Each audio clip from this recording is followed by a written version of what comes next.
I'm going to turn it over to Ron Caponera to present. Thank you, Matt.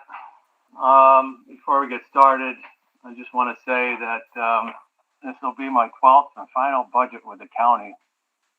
Had a great time over the years. I guess I got to put some shout outs to Supervisor Basson and Stats, because they've been with me and on this ride ever since I started. Matter of fact, those guys were on my interview committee 12 years ago, and they're still here on board, so it's something to be said. So, with that being said, let's get into 2022's budget. I'm going to present this.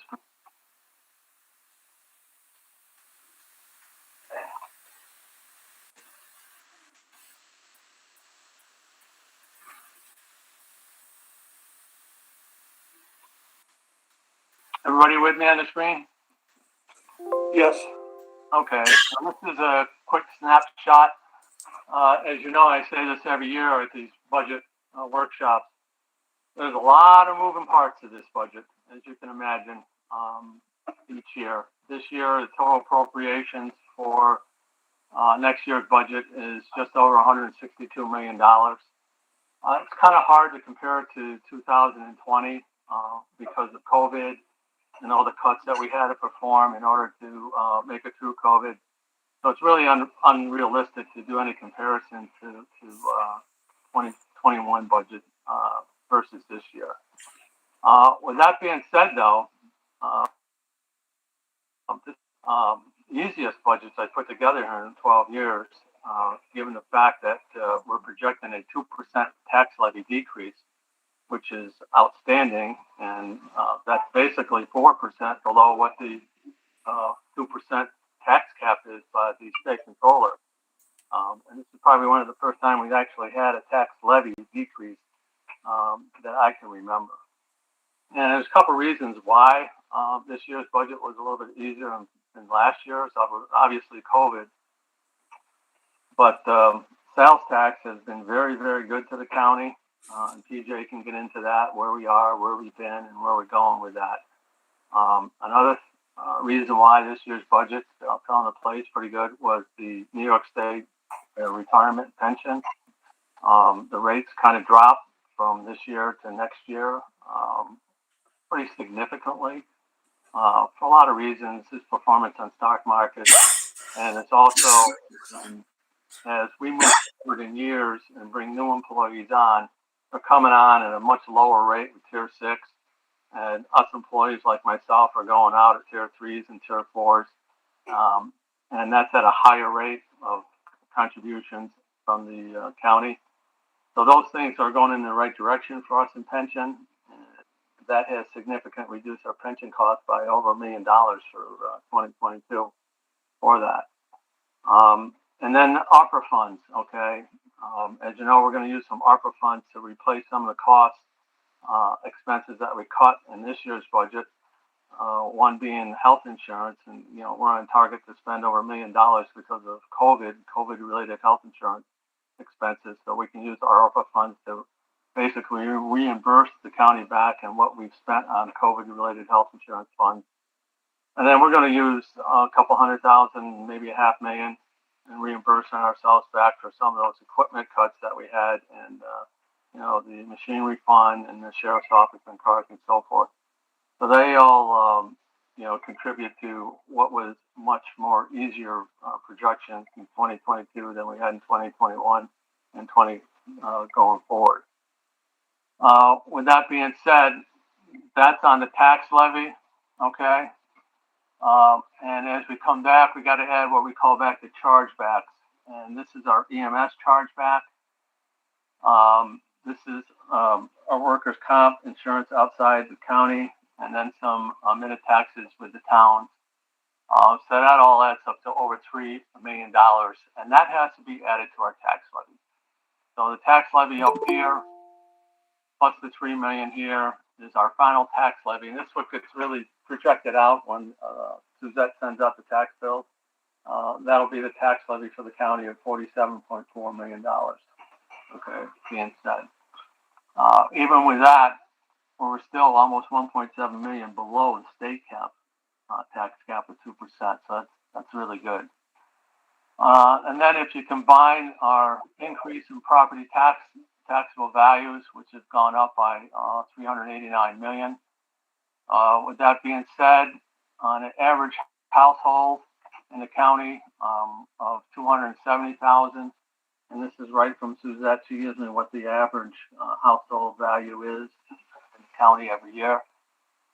Our taxpayers on average can see a tax rate or tax deduction of almost $92 per thousand. Of course, that'll differ in each town because of your EQ rates and so forth. But on average, it'll be almost $92 or a 6% tax cut with that.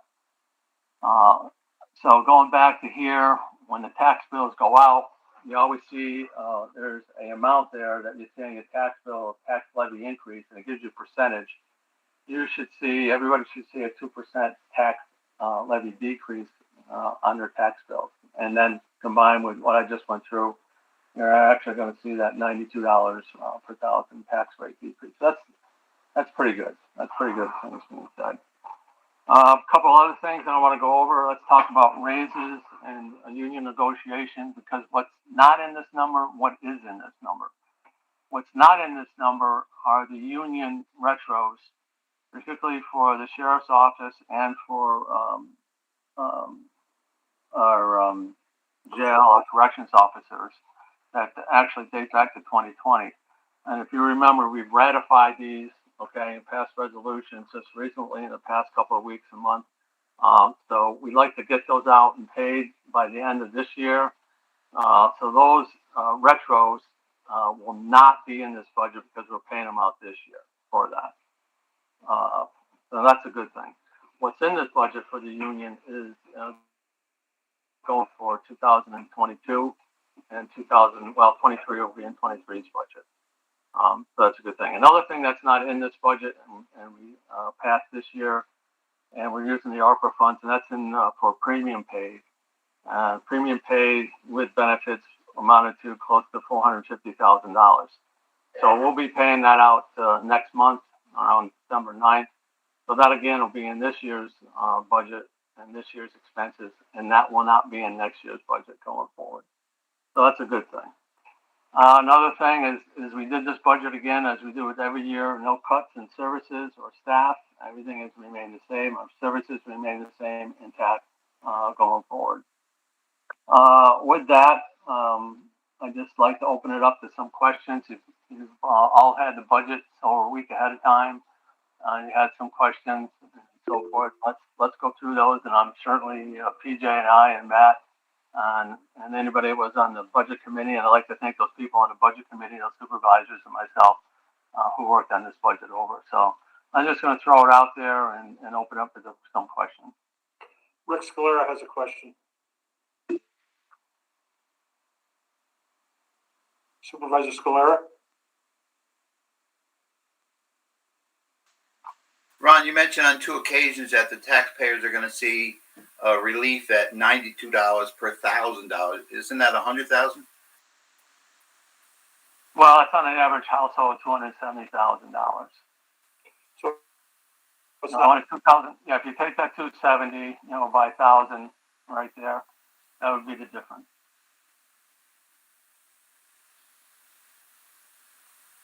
Say that again? On a $200,000 average house, the Oh. average tax per thousand will go down $92, $91.70. But it's not 1,000. Yeah, it's on that 270 house. Thank you. Yeah. Supervisor Holtling has her hand up. Supervisor Holtling? Hey, yeah. Thank you all so much for your hard work on this and for having a tax decrease in these difficult times. I really appreciate all the efforts. Ron, I just had one question. I think I know the answer, but I just wanted to confirm. Typically, at least in the budget process I was a part of last year, the departments make their requests, they go to committee, then the budget group kind of works on whittling down where we need to whittle down.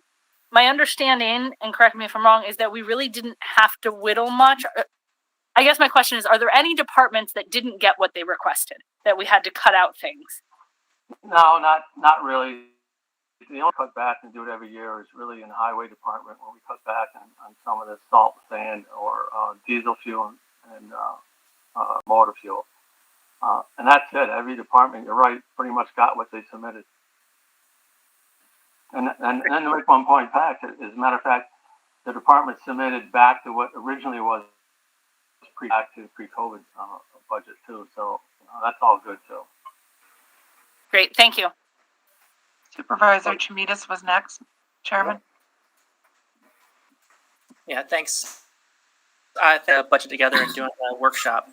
I have a couple questions about public transportation because we didn't go over it in sort of subcommittee or county government. But my understanding, looking at the budget, it looks like we actually have more revenue than we're budgeting for expenses because I think we have 45,000 on page 7 for ridership and then 585,000 on page 9 for state and federal support. But then we're just budgeting 585,000 for total expenses.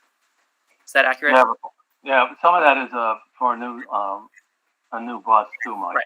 Remember, like 250,000 of that is for a new bus. Right. So, but I think I guess the key thing is that it's interesting to know that it's actually public transit it looks like it's a revenue producer overall. Maybe I know it's a unique year because we're doing this bus, as opposed to I think a lot of people probably assume that it costs a lot, but ultimately because we get so much state and federal support, it actually makes the program quite sustainable. And so I think looking forward, I know a lot of people in the county want to expand public transit and both expand to new areas and expand the hours. And I think putting it in the context that it's actually a slight revenue producer might help make that case looking forward. I also think that just to also add some context is that one of the reasons I think we're getting this federal aid is because we have a good team that's applying for these grants. And we had a period where we weren't getting some of that federal support that we're getting now, and how important it is to have somebody who's overseeing the public transit grant process. And so I wanted to flag with the transitions in the controller's office sort of what the plan is. In our last public transit meeting, we had talked about wanting to assign I think it's a Title VI employer, which is what the federal government requires us to have a Title VI like public transit operator. And I wasn't sure if our budget includes any sort of funding for somebody who's overseeing public transit and especially this Title VI position. No, it doesn't, Mike. You're right about one thing. The timing of submitting for the grant is what's really improved here over the last couple of years. That we're getting these reports in and grants in on time in order to get the funding for it. So that's a big increase right there. Title VI, I know I'm not going to get into it here, but we talked about in committee and who we wanted to do that. But there is no stipend increase or anything like that for that individual that we talked about in committee since then. So that's the best answer I can give you right now with what's happening here. Mike, and I don't think anybody's adverse to the idea. I think just we need to develop it, and we're also dealing with other areas in Title VI, not just for transportation, but highway and so on. And we're trying to get a handle on all that right now.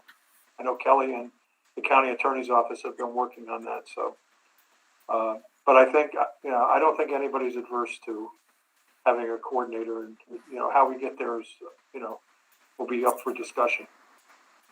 Okay. Well, I just want to make sure that we have the funding to, if we decide to go that route, that the funding is in place to move ahead to make sure we're getting those grant requests in and following the federal guidelines. I had another question on, I wasn't sure if it was a typo on page 36 for the mental health clinics under advertising, which is 4310-4010. There was just like a giant increase in the advertising amount, and I wasn't sure what that was about. Michael, I think that's recruiting staff. Yeah, It's like an $80,000 increase in recruiting staff. I think that's hiring headhunters. Okay. Yes.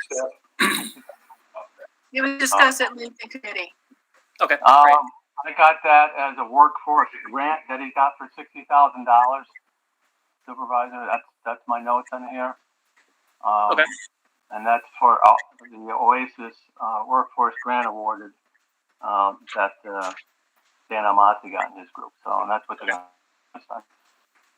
And that'll be offset revenue. It's offset revenue. And I got to thank you for your questions that you sent out too. I hope I answered all 13 of your questions, but I enjoyed that. I appreciate it. These are the leftovers. Supervisor Basson had, okay. Ron, one of the continuing themes in a lot of the dialogue with the departments is how difficult it is for them to hire people. And part of that problem is we don't seem to be paying enough to attract people who have options and can go elsewhere for more money. Did we build in any incremental costs to give us the flexibility to pay more? Yes, Art. I'm glad you brought that up. In the 2022 budget, we have eliminated the step increases, particularly for UPSU employees. So everybody's going to go up to the top step in that grade. So hopefully that will help in recruitment for all our UPS union employees across all departments that have UPS employees. And so, Ron, is everybody that we have hired under the STEP program over the last 2 years going to the top of the grade yes, they are. as part of this? Yep. They will, but I just need to add a caveat that it still needs to be negotiated with the union. We believe that they're going to go along with it. They brought it up. Obviously, we're in favor of it, but it still has to be part of the negotiation process. Now, did we do any research to determine whether or not eliminating the 3 steps is going to make any difference against the marketplace? I mean, do we know that we are now competitive, or are we going to just wait a year or two to see? I believe will be competitive. So, you're basically adding 15% to a salary right off the bat. So if instead of a CDL making $35,000 to start, they're going to be making 15% more than that, or 40-some thousand to start. I think it's pretty much a no-brainer for us to do that, especially the way the market is right now.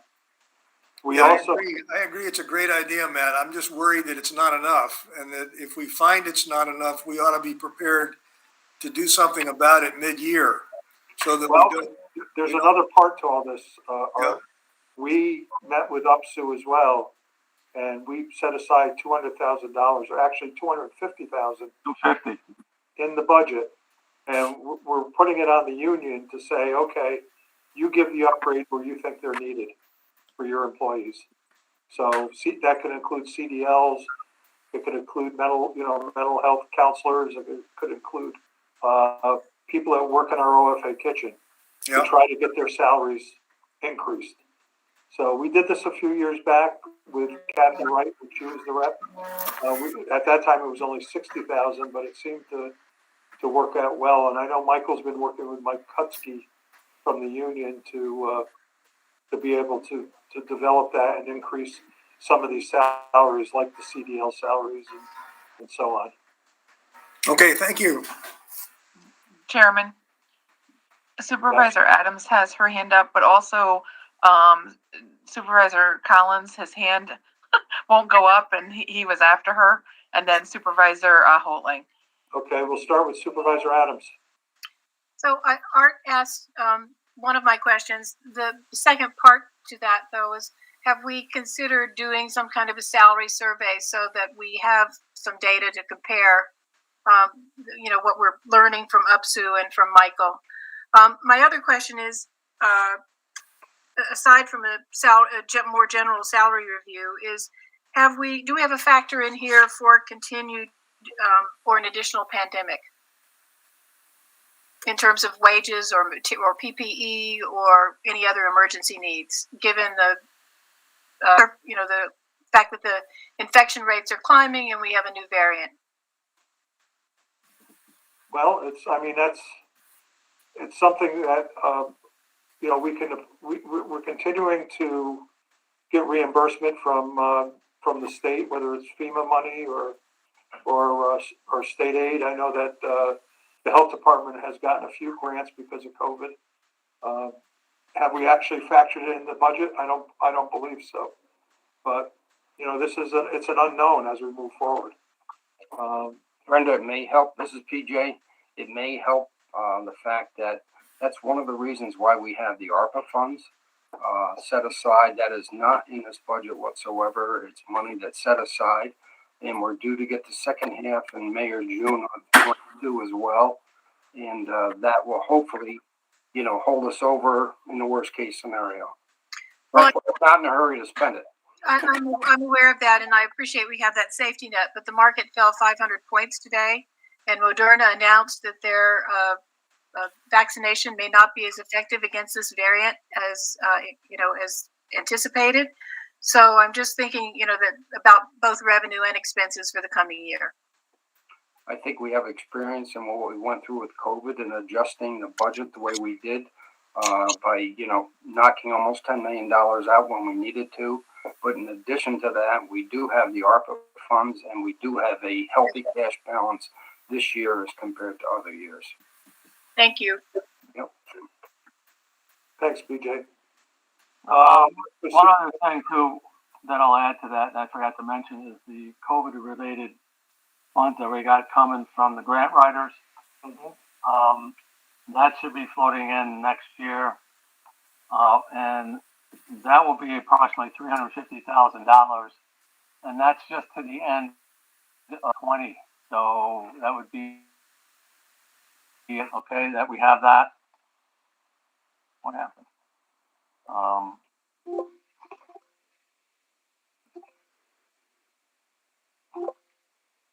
What happened?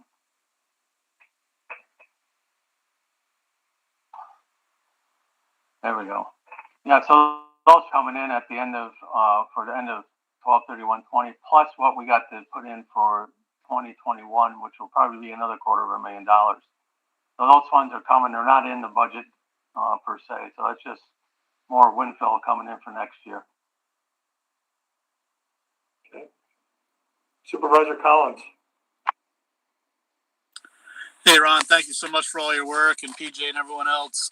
I just had two quick questions. One was, what was the acronym EISEP? I think it was in Office of the Aging. I probably could have asked you this in an email. I think they saw a cut, 50,000 or something like that. Yeah, that's the ESOP program that they have. Okay, it's state funded, and that did get cut. Okay, of all things, I don't know why they cut it, but that went down. They get that every year, Supervisor. And my other question, I asked you this a while ago, but if the Cannabis Control Board gets things rolling here, where are you likely to receive your revenue and then spend it from your 25% of the 4% of the town's village share? Do you guys have any idea where that would go? No, we really haven't talked about that at all. I think at this time it would be treated as a windfall. I mean, we didn't budget for it as a revenue, and obviously moving forward, if we do start getting revenue, we will be able to start budgeting. But we're not really sure what that number is going to be. So for right now, go right back to the towns, right? Okay. If they opt in. All right. Thanks so much. I appreciate it. Yep. Supervisor Holtling. Yeah, just to follow up on Art's question, I'm so glad to hear that we're, 15% is quite significant. So I appreciate that. And I appreciate all the work for the union, the negotiations, and I know I'm not, part of those conversations. But I heard Ron and Matt both say for UPSU, we're removing the step. It's like a 15% increase. Am I safe to assume that that is also being done with the other unions and also with employees that are non-union? Because I would hate to raise, one union and not even it out across the county. Did we do increases like that and removing steps from? It doesn't apply to the other unions. They're the only union that has step, Supervisor. They're the only one that has. So if that equates to a 15% increase, what are we doing for the unions that don't have steps and for the non-union employees to make sure that we don't all of a sudden increase this person 15%, leave this other person where they are, and now it's out of balance? Did we look at it as a whole picture across the county for positions? Yeah, we did. And remember, each union stands by their own contracts, okay, that we settle on. Some are pretty good. And with the non-union employees, we always keep that equal to what UPS usually gets. So we get that and we pass that on to our non-union employees. I mean, it's not going to be 15% because not every employee gets 15%. Well, Right. on average, it's going to be more. It's like 3.5% that are non-union employees will get 3 to 3.5%, which is more than we've gotten and given in the past year to our non-union members. Okay, great. Thank you so much. We're going to get a good increase too. Supervisor Guzzi. Yeah, that's why it's so important that we keep our cash up at the end of the day, like PJ said. Without that, if you know another pandemic was to come down worse, or this other strain comes back worse, without having cash, that really does hurt us. So that was one of the things that we were very much concerned about doing this budget, was to keep that up. And Ron's right. Also, we have the ARPS money, which we can tap into if we need to. We're keeping our cash flow up. Back to the step salary thing that we were talking about. You know, I did talk to some people that have actually went to the county, was looking for jobs, and then came back, and I said, well, why didn't you take it? You know, and the big issue out of just about everyone that I did speak to, and that wasn't everyone who went to the county, but I would probably say maybe 8 to 10 people that I know and I personally sent there for different jobs and positions, especially in solid waste and public works, was the step salary. They were like, wow, you know, it says this, and I get there, this is all we're really going to get. I can't go for 3 years or X amount of years without full salary. So I think that's going to help us considerably in those areas. Okay. Art Bassett. Yeah, just another follow-up on the salaries. Are the non-UPSU positions competitively priced enough so that we are not seeing the same problem attracting staff in those areas that we have? I think if, let's look at the correction. We did do a study on corrections, and we realized that we were at the bottom of the scale compared to most counties for entry level pay for a corrections officer. So same with our HR department and our labor attorney. We now have up the floor, for lack of a better term. So now if a corrections officer is starting out, their starting pay is about $4,000 more than it would have been before. We've also given each of the employees a $1,250 bump, every one of them. So in corrections or everybody? In corrections. Okay. What about the other non-UPSU areas? Well, we may have done it with the sheriff's department as well. Their floor wasn't as low as, say, corrections was, but we did do some things to sort of course correct with our sheriff's union as well. Yeah, because I understand the sheriff's department is shorthanded. Yes, they are. Are there other departments that are not part of UPSU that are shorthanded that we need to give special attention to? One is mental health and attracting servers or behavioral health specialists, for lack of a better term. Right. But I think they're working on it. I believe UPSU is going to work on it with that $200,000 that we set aside, at least to add to the base pay, or at least maybe it'd be a grade or a half a grade bump. Mm-hmm. Again, the 10, 15, and 5 should help there, or the 15, 10, and 5. I mean. Yep. So. Okay. Thank you.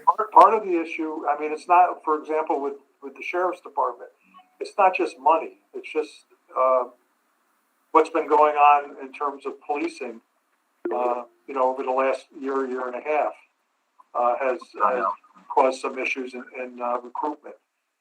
Mental health, the issue around COVID, has caused some issues in recruitment. We're getting a big push for for the union where they want to do telehealth or counseling, from home, and and that's got to be negotiated, and we're trying to work through that issue. Okay, thanks, Matt. Yep. Jim Guzzi. Yeah, I just want to say, as far as employees go, we have to make sure that when somebody for a position, that we explain to them that it's not just the hourly rate that they're getting. There's a whole benefit package involved in this: retirement, health insurance. There's a lot of pluses involved to connecting with us versus outside.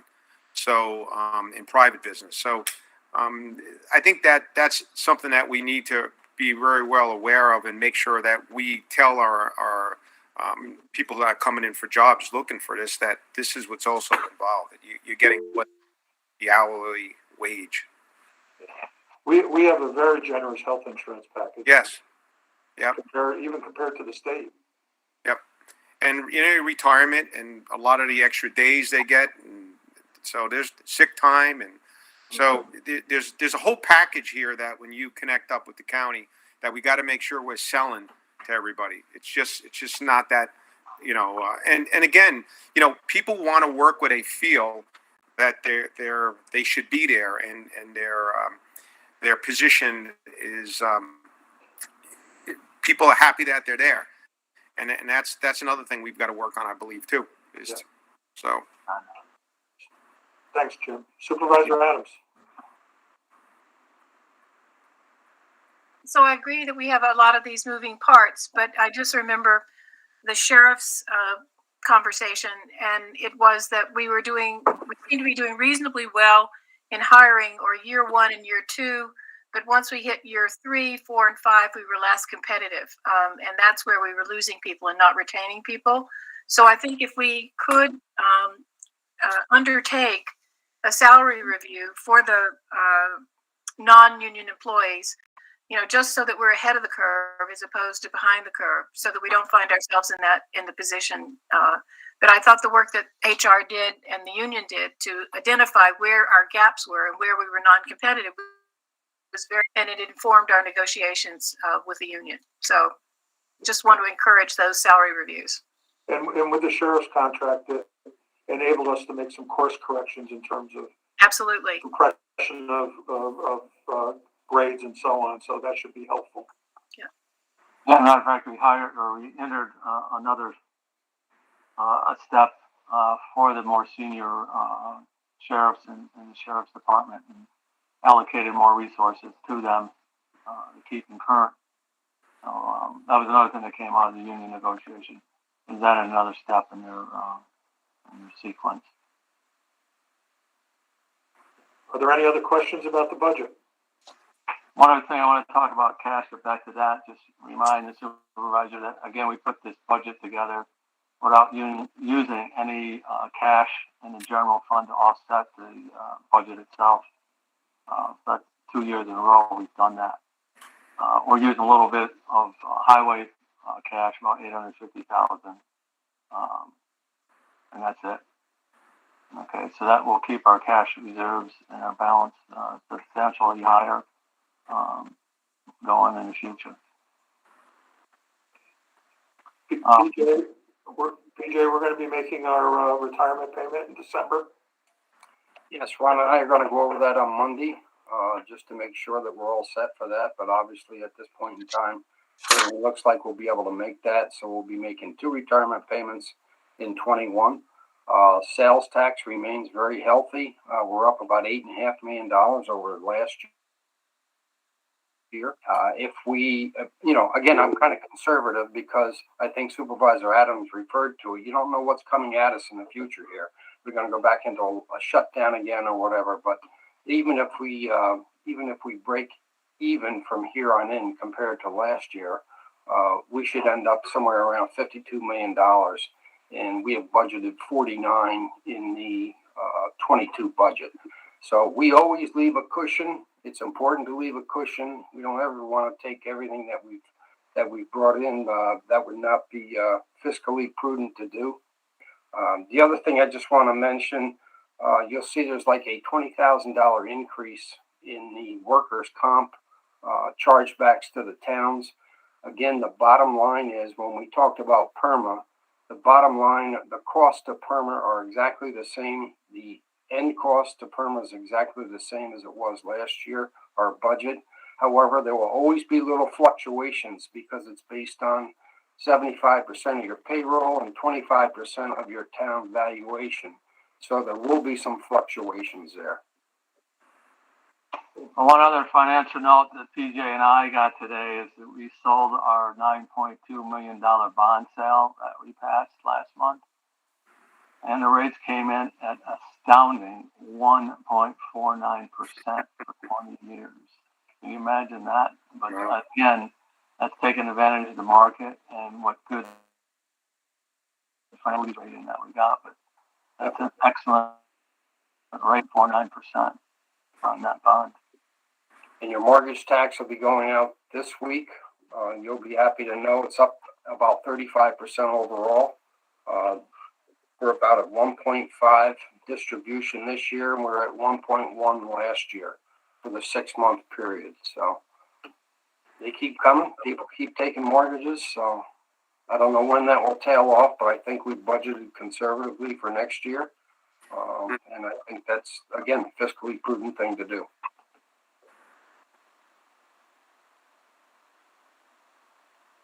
Very much for everything you've done with our budgets through the years, and it's been really great working with you.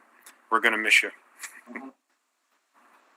You know what I told another committee that we're on the regional level, actually it's the state level through NISAG. I told those guys, they said the same thing. It's like, Ron, we're going to miss you, whatever. And I said, you know what? I have his cell number.